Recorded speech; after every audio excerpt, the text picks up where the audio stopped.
आज बेटा हम करेंगे prepositions, ठीक है। Just like the previous videos, you all have to put attention here. बिल्कुल भी बीच में interruption नहीं, ठीक है। अब prepositions इंग्लिश में prepositions हैं, हिंदी में इनको कारक कहते हैं।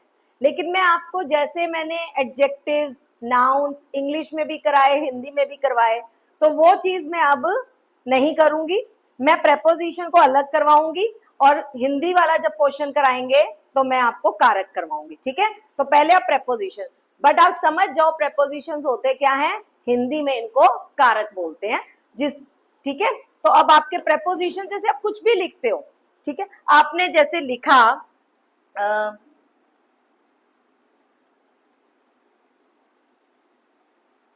ओमिशन के लिए आपको पता चला, ओमिशन मतलब कि ओप्स यहाँ पे कुछ मिसिंग है, आई लिव दिल्ली, तो आप क्या बोलोगे, क्या बोल रहे हैं यार, आई लिव दिल्ली या आई लिव इन दिल्ली। तो यहां पर इसका मतलब ये क्या था, मिसिंग था। तो दैट मिसिंग वर्ड्स जिससे आपको पता चलता है अंदर, बाहर, on, in, at, between, among, for, from, these all are prepositions, ठीक है। तो पहला हमारा प्रेपोजिशन आता है बच्चा, फर्स्ट हमारा प्रेपोजिशन आए एट और इन। नॉर्मली एट और इन सेम चीज के लिए यूज होता है, बट जो एट है वो आपका नॉर्मली यूज होता है छोटी जगह के लिए और इन आपका यूज होता है बड़ी जगह के लिए। मतलब बिग प्लेसेस के लिए इन और स्मॉल प्लेसेस के लिए एट। फॉर एग्जाम्पल अगर मैं आपको बोलूं, जैसे मेरी बात, मैं कहाँ रहती हूँ, सपोज आप लोगों का कहाँ रहते हो, तो आप बोलते हो कि मैं इन मानसरोवर गार्डन, तो वो इन मानसरोवर गार्डन आपने नॉर्मली बोल दिया, ठीक है। Where do you live, I live in Mansarovar garden. अच्छा, where it is, in Delhi, तो I live at Mansarovar garden in New Delhi, ठीक है। मानसरोवर गार्डन एट हो जाएगा क्योंकि दिल्ली के कंपैरेटिवली मानसरोवर गार्डन छोटा है, दिल्ली के अंदर है मानसरोवर गार्डन। तो स्मॉल प्लेसेस के लिए एट और बिग प्लेसेस के लिए इन, ठीक है। रमेश सिंह लिव्स एट पटियाला इन पंजाब। वैसे बोलो ही लिव्स इन पटियाला, लेकिन अगर बोलोगी पटियाला और पंजाब दोनों लिखने हैं तो एट पटियाला इन पंजाब। क्लियर है, ठीक है। ये आपका हुआ इन हुआ बेटा, स्मॉल प्लेसेस के लिए हम यूज करते हैं, और इन आप बिग प्लेसेस के लिए यूज करते हो। अब एक नॉर्मल सी बात बोलो, आप बोलो मैं घर पर हूं, तो आप क्या बोलोगे, आई एम एट होम या I am in home, at home आप बोलोगे, एट होम, क्योंकि होम भी स्मॉल प्लेस में आता है। और बेटा आपका नॉर्मली जो एट है, ये एट की बात हम कर रहे हैं, और आपका एट डिनोट करता है टाइम को, किसको, टाइम को। When you take your breakfast, you said I take my breakfast at 9 o'clock, ठीक है ना। तो at, तो ये किसको, टाइम को डिनोट करता है।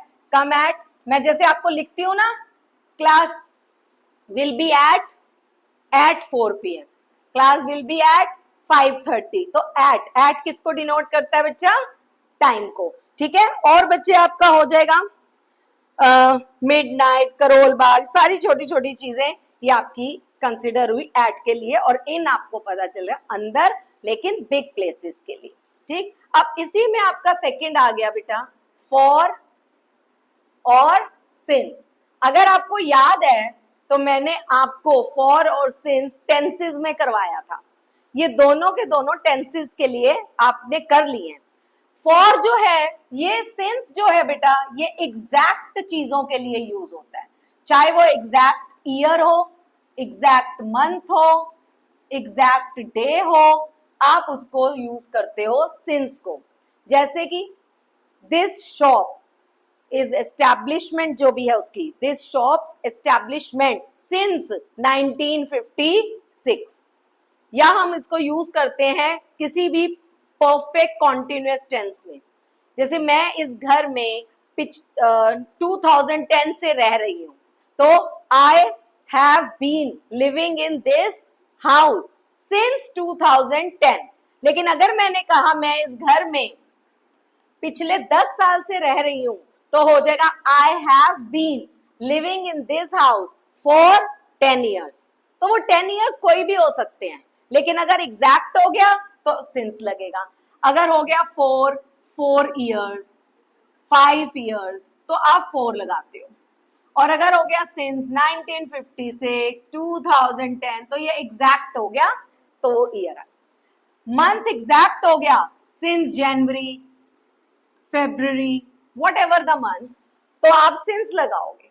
लेकिन अगर फॉर 3 मंथ्स, 2 मंथ्स, तो आप क्या लगाओगे? 4 लगाओगे। डे कोई भी, मंडे, कब से बीमार है वो? Since Monday, since Tuesday, since Friday, जब भी प्रॉपर आ जाएगा ना डे, अब आपको पता चल गया होगा सिंस कहाँ यूज होता है, जहां चीज एग्जैक्ट होती है, जहां उसका एक एग्जैक्ट ईयर बोल दिया, एग्जैक्ट मंथ बोल दिया, उसको हम बोलते हैं सिंस। और मंथ एग्जैक्ट नहीं, 2 महीने, 4 महीने, और डे भी एग्जैक्ट नहीं, फॉर 2 डेज, फॉर 4 डेज, तो हम यूज करते हैं फॉर। और आप सिंस क्या यूज करते हो? कब से पढ़ रहे हो? या मैं मॉर्निंग से, तो आप क्या बोलते हो? Since morning. ठीक है, सिंस मॉर्निंग। तो फॉर और सिंस का क्लियर हो गया आपको। उसके बाद आपका आता है बेटा ऑन। ऑन ज्यादातर आप यूज करते हो डे या डेट के लिए। Come to me on Friday, ठीक है। My birthday is on 22 August, is on 20, अब आपको भी अगस्त निकल गया ma'am. My birthday is on 22 सितंबर। तो ऑन, ऑन कहां के लिए यूज होता है बेटा? On is use for what? Date और डे, प्रॉपर डेट और डे के लिए आपका ऑन यूज होता है। क्लियर है बच्चे? ये आगे आता है बेटा आपका fourth,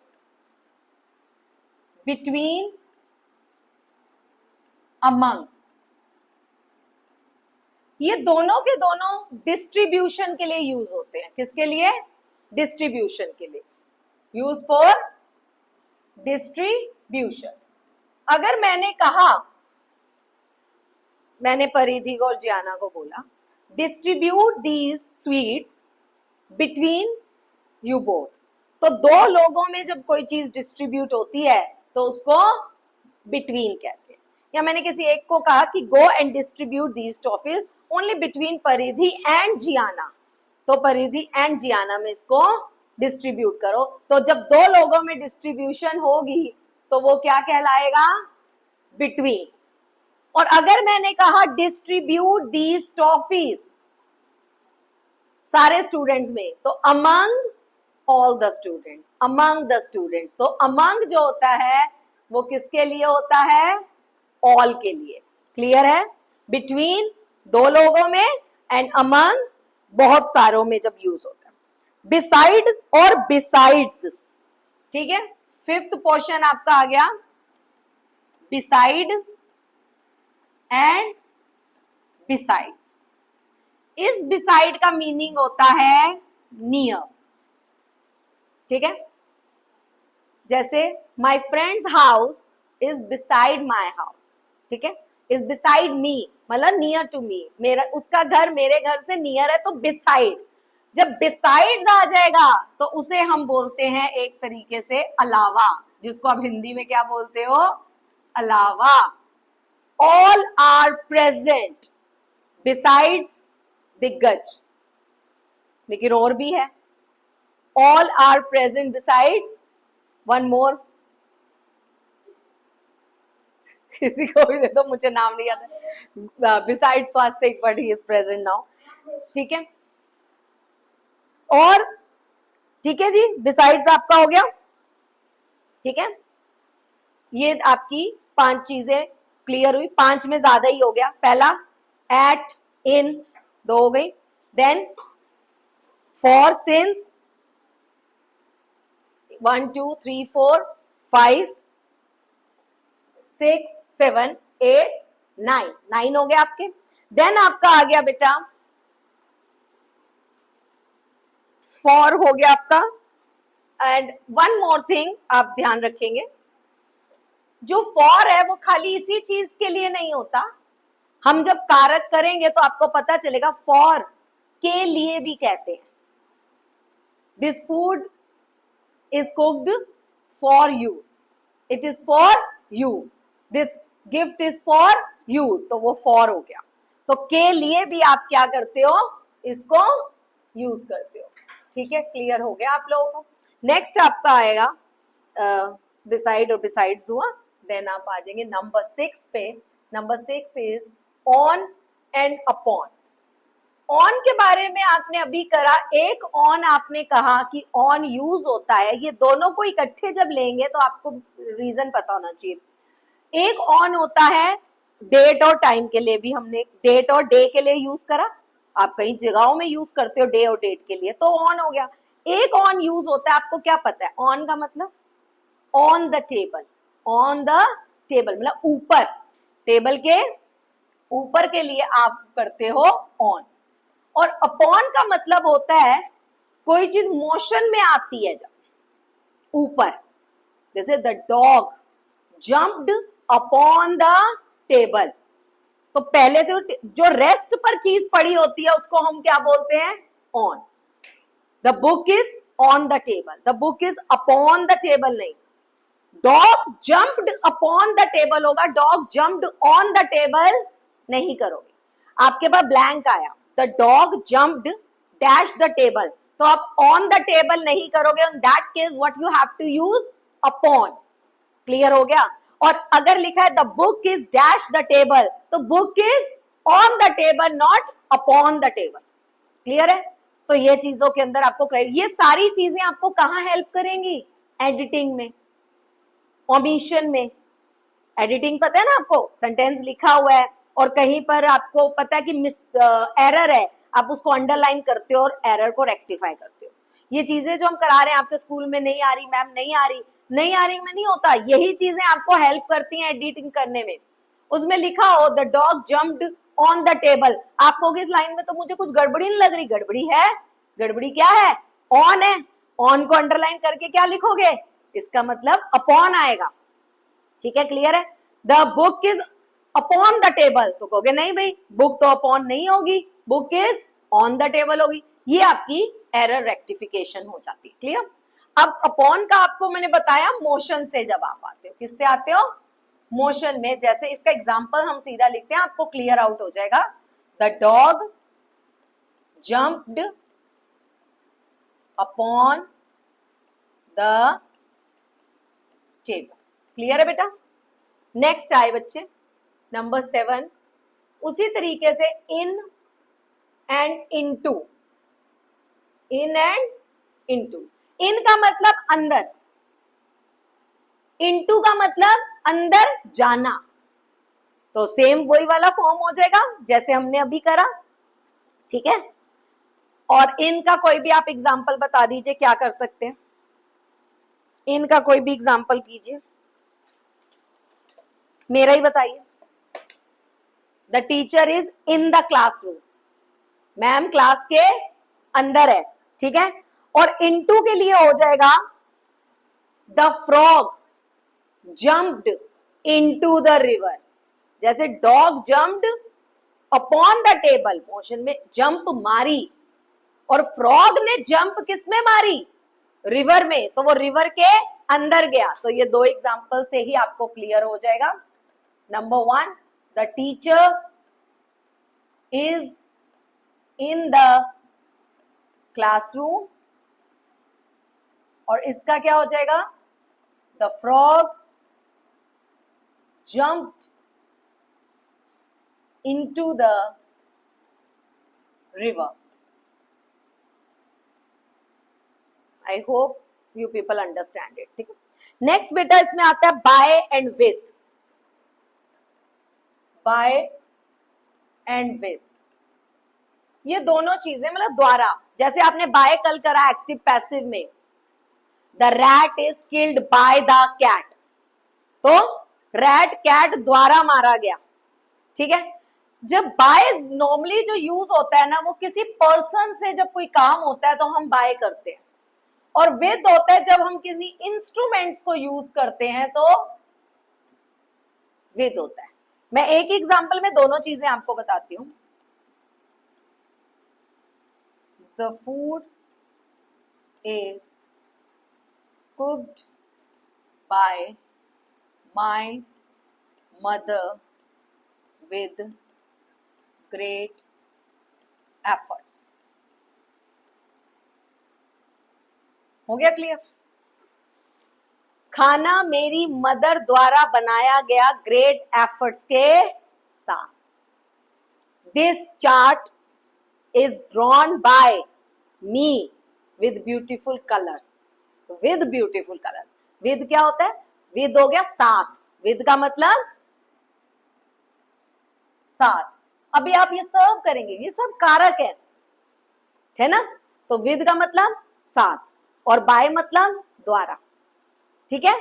bye my mother with great efforts, by me with beautiful crayons, with beautiful colours. तो बाय और विद क्लियर हो गया आपको, और विद आपको साथ के लिए ही होता है, ठीक है? तो मैरिज का भी आप करते हो, he got married with, Ram got married with Sita, तो उस केस में विद आएगा साथ, दैट इज साथ, ठीक है? और आ गया बेटा आपका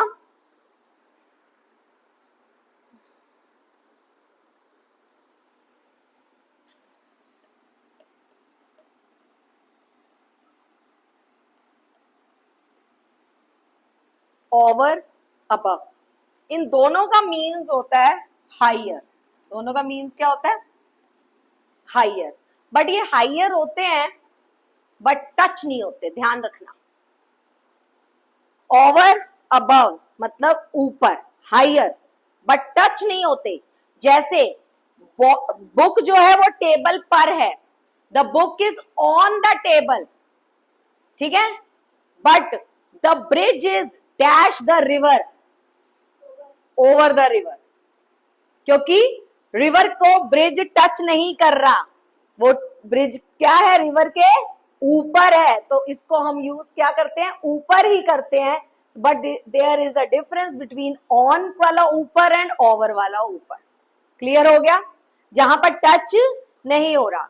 the aeroplane is flying dash the head, हाँ, above our head, above the building, तो हमारे सिर के ऊपर है, सिर के टच तो नहीं हो रहा, बिल्डिंग के ऊपर है, बिल्डिंग के ऊपर खड़ा थोड़ी है।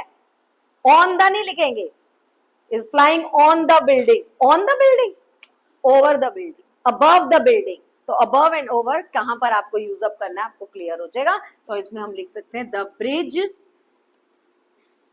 Is over the river, is over the river, ठीक है? बिटवीन, अमंग, ये आपकी सारी चीजें हो गई। No no no no no, बंद कर दो। चलिए नेक्स्ट निकालिए बेटा। Next is articles. क्या है? आर्टिकल्स, ठीक है? अभी तक आपको आर्टिकल्स में दो चीजें होती हैं बेटे। एक होता है आर्टिकल्स में आपके इनडेफिनेट आर्टिकल, और एक होता है आपका डेफिनेट आर्टिकल। इनडेफिनेट आर्टिकल्स जो होते हैं, इनडेफिनेट आर्टिकल्स, और एक होता है आपका डेफिनेट आर्टिकल्स, ठीक है? ये आगे डिटर्मिनर्स में भी आपके काम आ जाता है, पर हम वो भी और भी करवा देंगे। ये होता है बेटा ए और एन, और ये होता है आपका सिर्फ द। ए और एन नॉर्मली यूज कहते हैं लोग कि सिंगुलर्स के साथ ही होता है, और ये ऑब्वियस थिंग है, सिंगुलर्स के साथ ही ए और एन को यूज करते हैं। अ बॉय, अ गर्ल, ठीक है, एन अम्ब्रेला। बट दोनों अगर सिंगुलर के साथ है तो ए किसके साथ लगता है और एन किसके साथ लगता है? अब क्या है, छोटी क्लास में जब बच्चा होता है तो टीचर उनको उस तरीके से ना वर्ड्स देते भी नहीं है। छोटा बच्चा है, नर्सरी केजी का, उसको क्या पता साउंड क्या है, उसको कहा जाता है। और आप लोगों को भी यही कई केसेस में यही पहले छोटे होते कहा गया था कि जो भी words A E I O U से स्टार्ट होते हैं उनके आगे एन लगता है, उनके आगे एन लगता है, बट नहीं, अब उन बच्चों को अगर शीट भी देते हैं ना तो वो इसी की देते हैं कि एप्पल दे दिया, एलिफेंट दे दिया, इंक पॉट दे दिया, आउल दे दिया, यू से अम्ब्रेला दे दिया।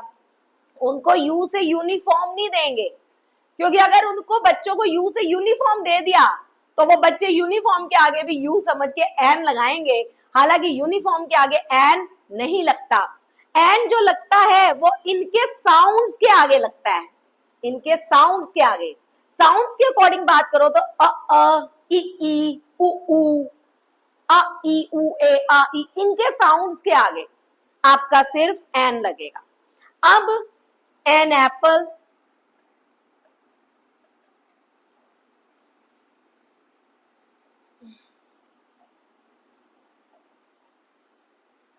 एन अम्ब्रेला, बट अम्ब्रेला का ही हो गया यूनिफॉर्म यू, तो उसके आगे लगेगा अ, क्योंकि यूनिफॉर्म बोलने में य की साउंड है।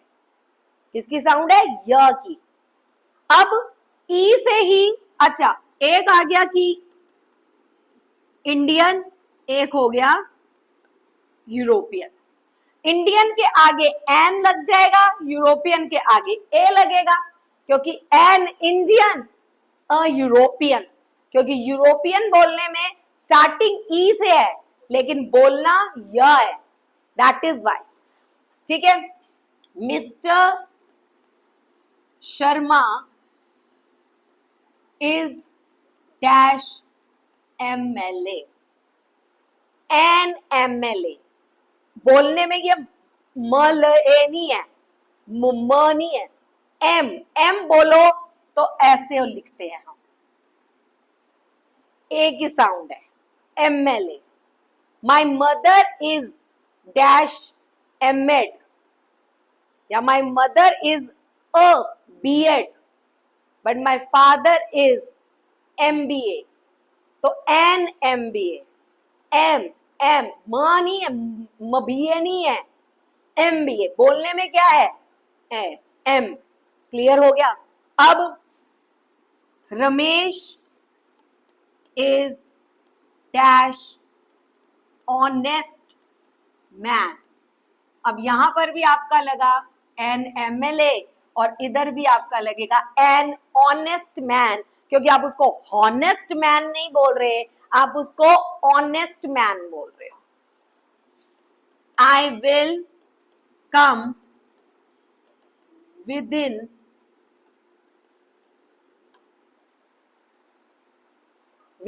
एन आवर, क्योंकि बोलने में ये विदिन एन हार नहीं बोल रहे आप। I will come within an hour, hour नहीं, अब I will come within an hour. ठीक है, इसमें एच साइलेंट है, ऑनेस्ट में एच साइलेंट है, हॉनेस्ट नहीं, honest. Mister Gupta is an honourable person, honourable. ठीक है, ऑनरेबल में भी हॉनरेबल नहीं बोल रहे, honourable. So clear to all of you, I think. Now the, obviously A और एन सिंगुलर्स के लिए यूज हो रहा है, तो द आपका प्लूरल्स के लिए यूज होता है। जितने भी प्लूरल्स हैं, एन एप्पल, द एप्पल्स। ठीक है, एन एलिफेंट, द एलिफेंट्स। ये सारी चीजें जितने भी प्लूरल्स हैं उनके लिए तो द यूज होता है। और द बहुत चीजों के लिए यूज होता है, जैसे कि द की यूज पहले तो हो गया जब आप किसी भी पर्टिकुलर पर्सन के लिए बात करते हो, किसी पर्टिकुलर पर्सन की बात हो रही है, पॉइंटिंग हो रही है, जैसे ही is the boy who got the prize, ये वो लड़का है जिसको प्राइज मिला था, तो पर्टिकुलर उसी लड़के की बात करें ना। ठीक है, I praise the boy who got the award, मैंने उसकी प्रेज करी जिसको अवार्ड मिला। तो द बॉय, द गर्ल, जिसको आपने पर्टिकुलरली, जो पर्टिकुलर के लिए होता है उसके लिए भी हम क्या यूज करते हैं? द। ठीक है, shall I write the example also? Particular में हो गया कि ही इज द बॉय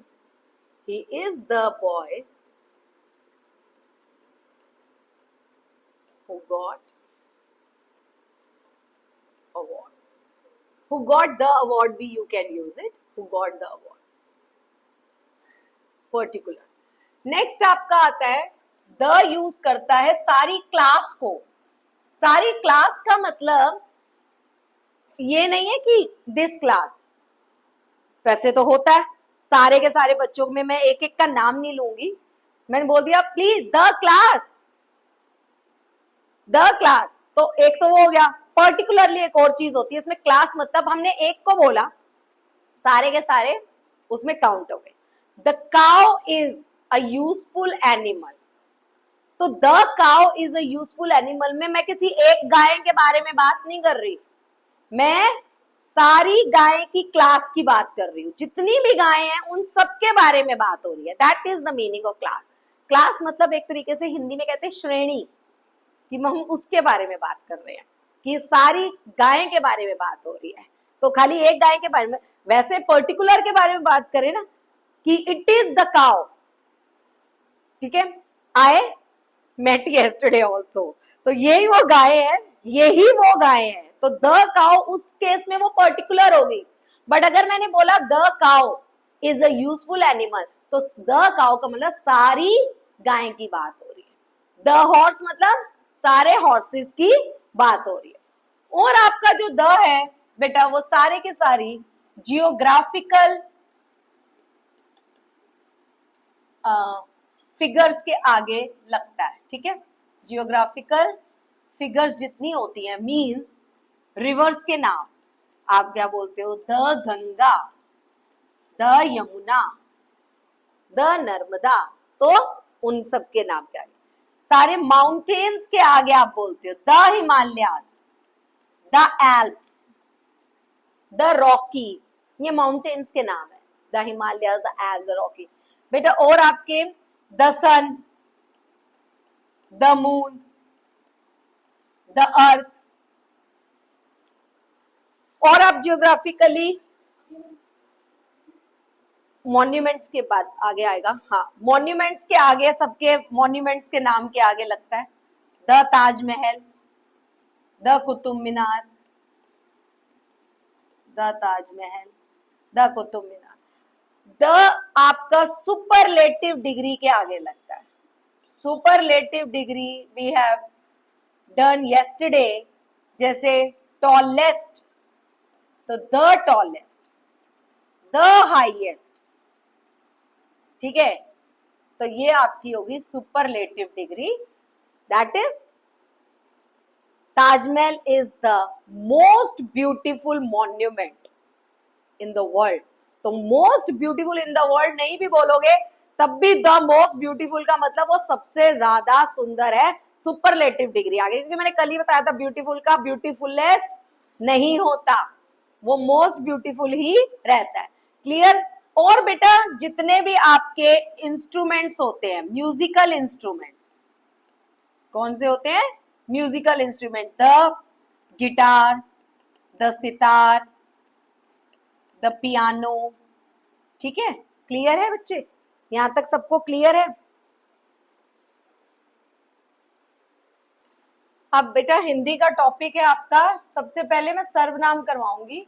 मैंने कल आप लोगों को प्रोनाउंस करवाए थे और कहा था कि प्रोनाउंस ही सर्वनाम होते हैं. इंग्लिश में प्रोनाउन बोलते हैं और हिंदी में उसको सर्वनाम. लेकिन आज मैं प्रॉपर आपको करवा दूंगी और वही स्कैनिंग आपको मिल जाएगी, तो उसको नोट डाउन कर लेना. सर्वनाम मतलब प्रोनाउन, जो शब्द संज्ञा के स्थान पर यूज होते हैं उसको हम सर्वनाम बोलते हैं. संज्ञा आपको पता है नाउन होता है. तो जिसमें पहला आपका आया पुरुषवाचक. पुरुषवाचक सर्वनाम आपका हो गया. बेटा जब बार बार मैंने वही कहा, हम बार बार नहीं बोलेंगे. कल मैंने बोला था निशा लड़की है, निशा यहाँ जाती है, निशा ये करती है, निशा करती है, तो बार बार निशा निशा निशा निशा हम लोग यूज नहीं करेंगे.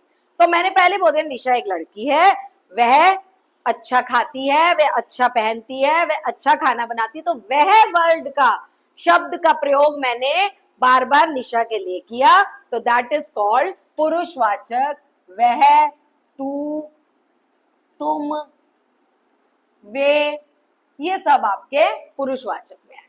सेकंड आपका हुआ इसके अंदर प्रश्नवाचक। प्रश्नवाचक अपने नाम के अकॉर्डिंग ही है भाई, जिसमें क्या यूज होता है, क्वेश्चन।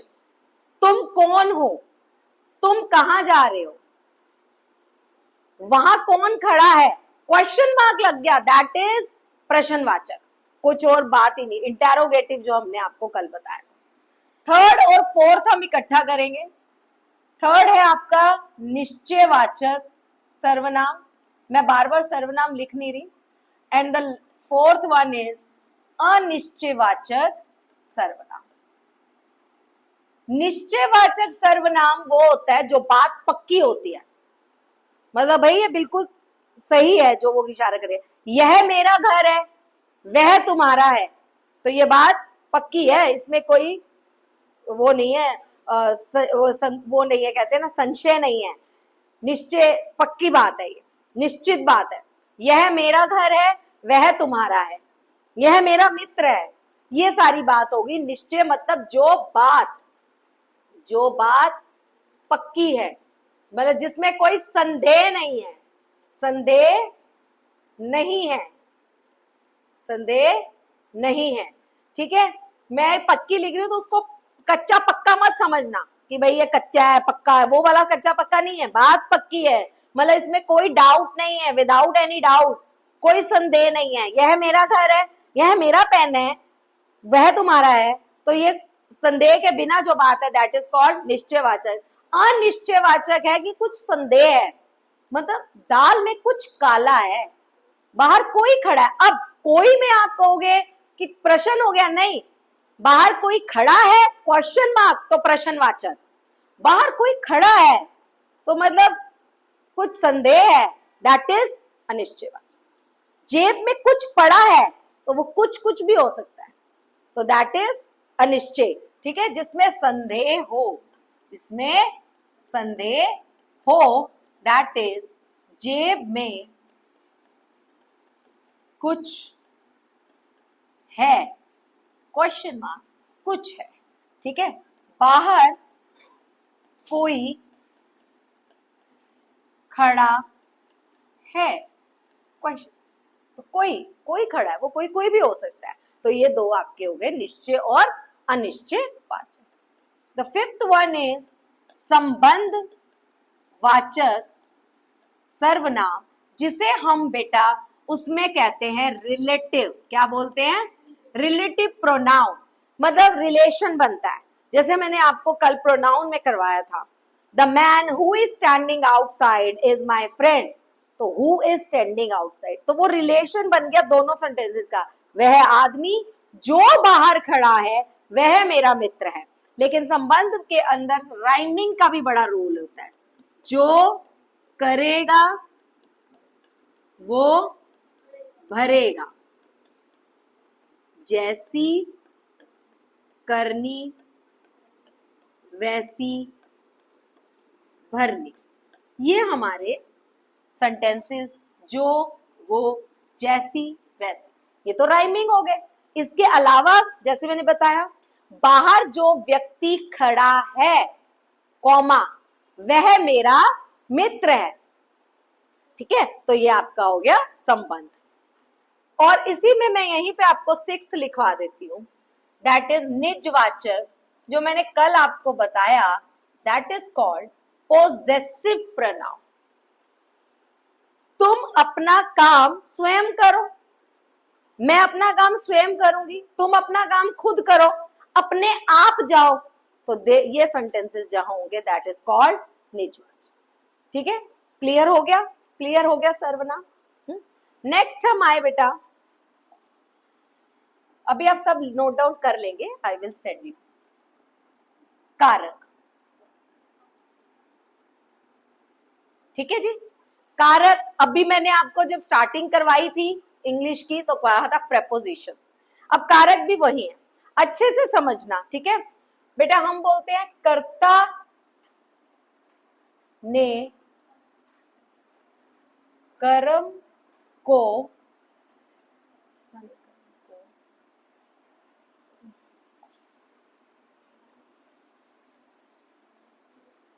कर्ण से द्वारा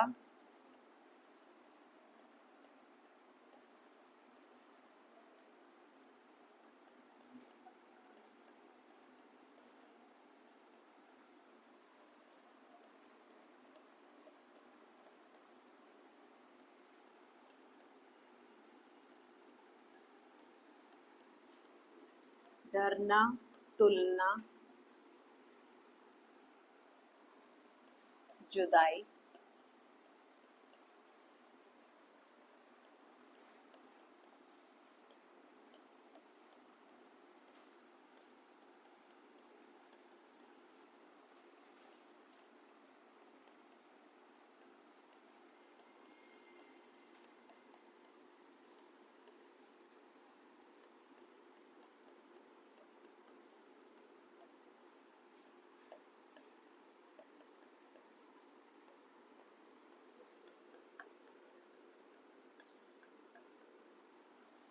Shall I start? कर्ता ने, कर्ता का मतलब बेटा हमेशा होता है जहां डूअर होता है। क्या होता है? डूअर। कभी कभी किसी किसी सेंटेंस में तो ने दिया होता है। राम ने किताब पढ़ी, मैं एक सेंटेंस यहां लिख रही हूं, राम ने किताब पढ़ी। अच्छे से देखना बेटा, ठीक है? ठीक है, राम ने किताब पढ़ी। अगर यहां पर है रेखांकित का कारक बताओ, तो ने है तो आपको पता है राम ने मन कर्ता कारक है, ठीक है। लेकिन अगर, और इसको कहते हैं डूअर है ये, और ये हो गया ऑब्जेक्ट, मतलब कर्म जिसके ऊपर काम हो रहा है। कर्ता मतलब डूअर जिस पे काम कर रहा है उसको कहते हैं कर्म, जिसके ऊपर क्रिया हो रही है। राम ने के नीचे अंडरलाइन है तो भाई ये कर्ता है। लेकिन अगर सेंटेंस में किताब के नीचे अंडरलाइन है, इसके नीचे नहीं है, ये नहीं है, किताब के नीचे है, तो आप कहोगे मैम यहां तो कुछ नहीं है, पर राम ने किसको पढ़ा? किताब को पढ़ा, या को छुपा हुआ है, किताब को पढ़ा है, तो बेटा ये कर्म कारक हो जाएगा। क्लियर है? अगर कभी कभी लिखा हो राम किताब पढ़ता है,